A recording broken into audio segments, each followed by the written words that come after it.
عالم بالا میں منعقد ہونے والے دو اجتماعات کا ذکر آپ کے سامنے رکھنا چاہوں گا۔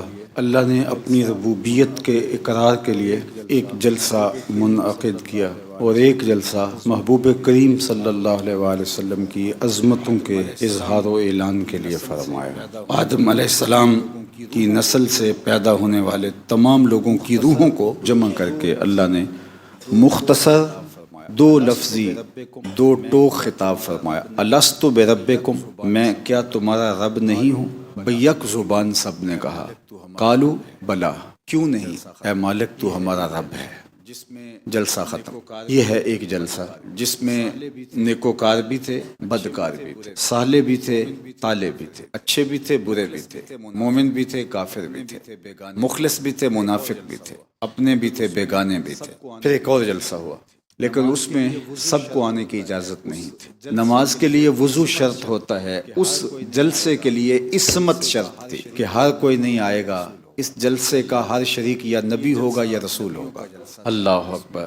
یہ جلسہ نبیوں کا جلسہ تھا اور اس میں انبیاء کی روحیں شامل۔ سورہ آل عمران میں تفصیل موجود ہے۔ وَإِذْ أَخَذَ اللَّهُ مِيثَاقَ النَّبِيِّينَ، وہ وقت یاد کیجئے جب اللہ نے نبیوں سے پختہ عہد لیا۔ اللہ کا انبیاء کو، نبیوں کو، رسولوں کو فرما دینا کافی ہے، لیکن اس نے ان سے باقاعدہ عہد لیا۔ اے پیغمبروں، اے نبیوں، جب میں تمہیں کتاب و حکمت سے مالا مال کرو، پھر میرا پیارا رسول جلوہ گر ہو جائے، جو کتابیں تمہارے پاس ہیں ان کی تصدیق کرتا ہوا، تمہاری نبوتوں کا مصدق ہوگا، تم نے میرے عالی شان رسول پر ایمان بھی لانا ہے اور اس کی مدد بھی کرنی ہے۔ اور یہ حکم تاکیدی ہے، طلباء جانتے ہیں لام تاکید اور نون ثقیلہ یہ دوہری تاکید ہوتی ہے۔ اس کو ہم اپنی زبان میں یوں کہہ سکتے ہیں کہ اللہ نے فرمایا کہ تم نے ضرور ضرور ایمان لانا ہے اور تم نے ضرور ضرور میرے رسول کی مدد، نصرت اور اعانت کرنی ہے۔ یہ عہد کن سے لیا جا رہا ہے؟ پیغمبروں سے، نبیوں سے۔ عالم بالا میں منعقد اس جلسے کی روداد اللہ نے قرآن میں خود بیان فرمائی ہے۔ پیغمبروں نے بول کے کہا، مالک ہم نے اقرار کیا، تیرے رسول پہ ایمان بھی لائیں گے، تیرے رسول کی مدد بھی کریں گے، تیرے رسول کی نصرت بھی کریں گے۔ قال فاشہدوا، اب سارے تم ایک دوسرے کے گواہ بھی بن جاؤ۔ اقرار بھی کیا، اب گواہیاں بھی ڈال لو۔ انہوں نے کہا مالک گواہیاں بھی ڈال لیں، بات ختم ہوگی نہیں۔ وَأَنَا مَعَكُم مِّنَ الشَّاهِدِينَ، اب تمہارے اوپر میری گواہی بھی رہی۔ یہ جو تم نے اقرار کیا اور ایک دوسرے کو گواہ بنایا، اس پر میں بھی گواہ۔ گواہی بھی تم نے دے دی، تم نے اقرار بھی کر لیا، پختہ عزم بھی ہو گیا، تمہیں حکم بھی دیا، تم ایک دوسرے پر گواہ بھی بن گئے، میں بھی تمہارے اوپر گواہ ہوں۔ مضمون کی تاکید کے لیے فرمایا جا رہا ہے فَمَن تَوَلَّىٰ بَعْدَ ذَلِكَ، اب اگر کوئی اس عہد سے پھر گیا، فَأُولَٰئِكَ هُمُ الْفَاسِقُونَ، تو اس کا نام فاسقوں کی فہرست میں لکھ دوں گا۔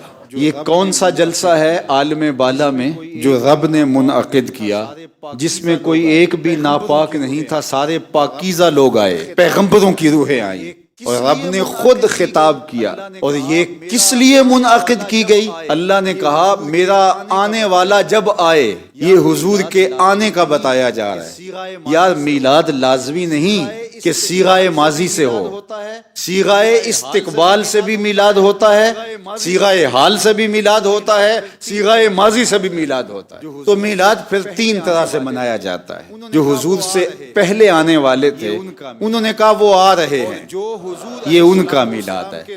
اور جو حضور علیہ الصلوۃ والسلام کے دور ہمایوں میں موجود ہیں تو انہوں نے کہا کہ جناب وہ آ گئے ہیں، اور جو اب ہیں وہ کہتے ہیں وہ آ چکے ہیں۔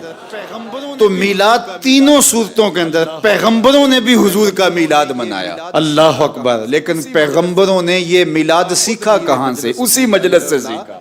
خدا خود میرے مجلس بود اندر لا مکان خود، اس مجلس سے سیکھا۔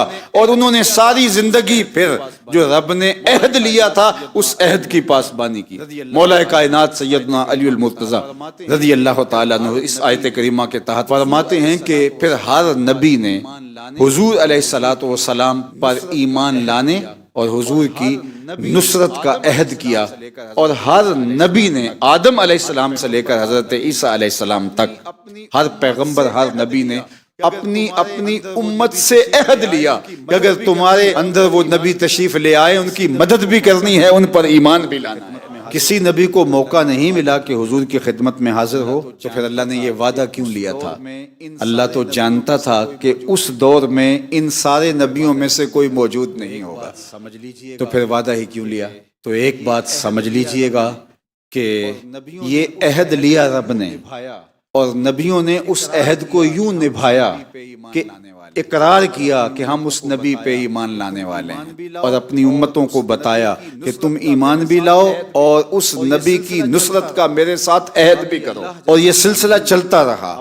باقی اللہ جل شانہ نے اپنے محبوب علیہ الصلوۃ والسلام پر ایمان لانے اور محبوب علیہ السلام کی نصرت و اعانت کے لیے پیغمبروں سے یوں بھی کام لیا، اور پھر ایک رنگ اور ایک آہنگ اور ایک انداز یوں بھی ہوا کہ سارے پیغمبروں کو اس عہد کی تکمیل کے لیے مسجد اقصی میں بلا لیا، اور اللہ کے محبوب جب تشریف لائے صف بصف نبی کھڑے تھے۔ جبرائیل امین علیہ السلام نے اذان دی اور پھر حضور کو مصلی پہ کھڑا کیا۔